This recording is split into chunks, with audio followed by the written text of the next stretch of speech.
Hey guys, and welcome back to Mad About Skin. If you're new to our channel, welcome. Here at Mad About Skin, we're passionate about helping you to get the most out of your skincare. So if you haven't already, now's a fantastic time to click that link below, subscribe to the channel, ring that notification bell, and you won't miss out on any of our amazing future content. Now, in today's video, we are talking sunburn. So first of all, if you have made it to this video, it's probably because you found yourself with sunburn.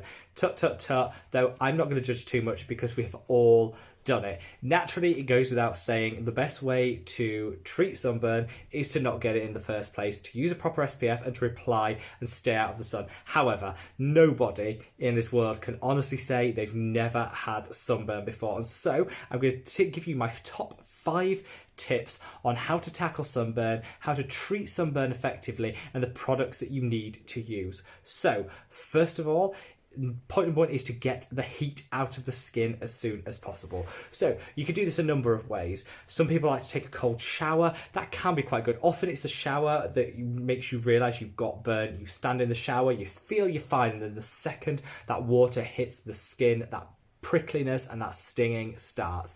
Just turn the water down to as cool as you can. You're not looking to shock the skin by going freezing cold and rubbing ice, which I've seen some people do. That's actually really counterintuitive. You're not shocking the skin, you're just taking the heat out of the skin. So turn the dial on the shower down and stand there, just letting it run over, and slowly but surely you reduce the temperature of the skin and bring some of the heat out of that burn. Some people do like to apply a cold compress, or they might wrap ice in a couple of layers of kitchen towel and apply that to the skin.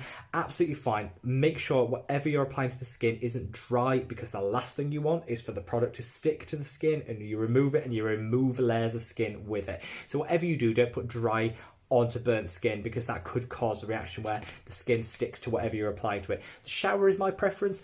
Jump in the shower, take some of that heat out of the burn. Point number 2 is water. Drink as much water as you can. So through the healing process that your body's going through when you've got sunburn, it's releasing water through evaporation, but also using extra water to treat that area. So it's absolutely essential that you hydrate and drink plenty of water to aid this process. Throughout the burning, you will probably get in quite a bit of heat in anyway, so your skin is probably already quite dehydrated, so you have to keep that water up. Also, electrolyte imbalance can happen as a result of sunburn, so you might find that some of your salt and electrolyte levels in your body are out of kilter. So if you have some diarrhea relief capsules, it's not a bad time to take one of those. They're basically just, we're not talking something that's medicated and has like loperamide or something in there to stop it. We're talking about rehydration sachets is probably a better term. Here in the UK we call them Diorolite, but there's own brand ones and there's other brands available internationally. But rehydration salts, add it to some water, drink it. Tastes vile, but it'll help to keep that electrolyte balance right in your body and replace some of the lost electrolytes and water. Point 3, and this is really important, is hydrate. You don't want to use the wrong hydration though. Choose a cream which is going to provide supercharged amounts of hydration, because your skin is going to be parched and gasping for that hydration. But don't use anything that's too occlusive or contains mineral oil or paraffins or occlusive ingredients which can form a layer on the skin. Vaseline is a really good example of a product you need to avoid at this point. The reason why is Vaseline and similar products sit on the skin and they create like a greenhouse effect where it provides a layer over the skin and the heat can't dissipate. It gets trapped and goes back into the skin, and so your body's trying to cool it down, and all you're doing is trapping a heat layer, an air, a layer of oxygen with heated air beneath that of the skin, which is just supercharging the heat of the skin. So nothing which is occlusive or contains paraffin or petroleum or anything like that just doesn't work. I would recommend something like the Neutrogena Hydro Boost. I'll leave an image of it there. Beautiful product, really lightweight, lets the skin breathe, but put packs full of humectants which are going to bring that moisture back to the skin. Point 4 is try a home remedy. This is a great time, and one of the few times where I actually think home remedies really work. For me, is this little friend, aloe vera. I keep an aloe vera in the kitchen just for burns, either from like cooking, heat, or from sunburn.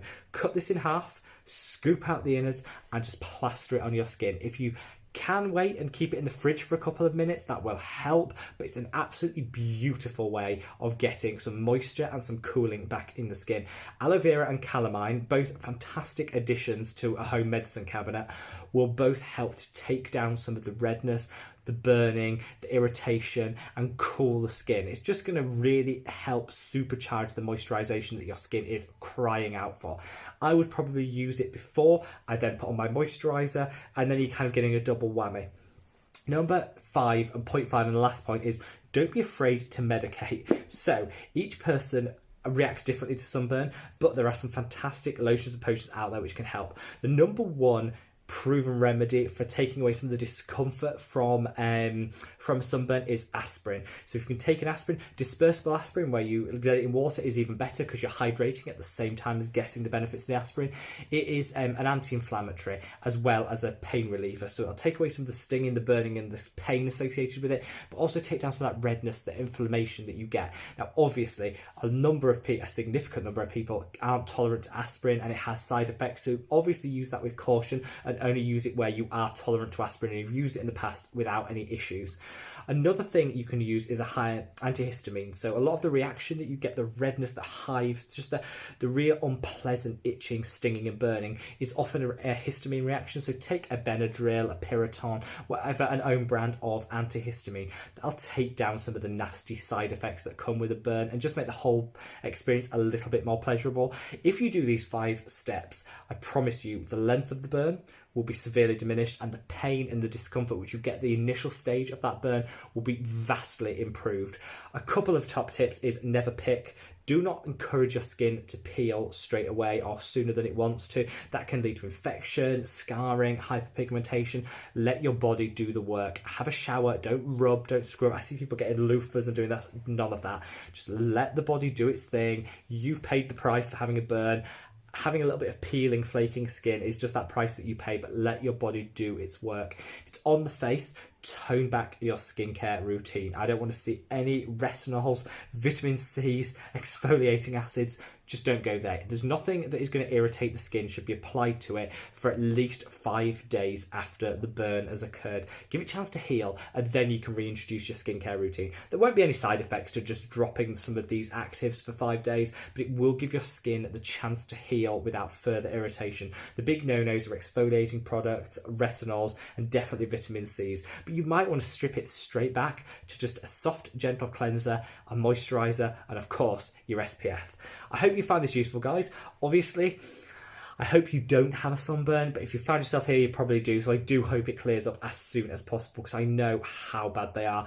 Keep up with the SPF. Make sure that you learn from the experience. I call myself a skincare expert. I like to think I'm a junkie when it comes to skincare, but I find myself getting burnt every so often. So just make sure you limit your exposure to the sun and prevent what is quite an unpleasant experience, let's be honest. Until the next video, guys, I hope you'll give this video a thumbs up if you've learned something. Leave me a comment below if I've missed any hints and tricks that you want to include and educate people on. Leave me a comment below. And wherever in the world you are, if the sun is shining, I'm sending lots of love. And if you're in the deepest, darkest winter and you're waiting for that sun around the corner, I'm sending you a big hug from a very sunny UK. Take care, guys. Bye.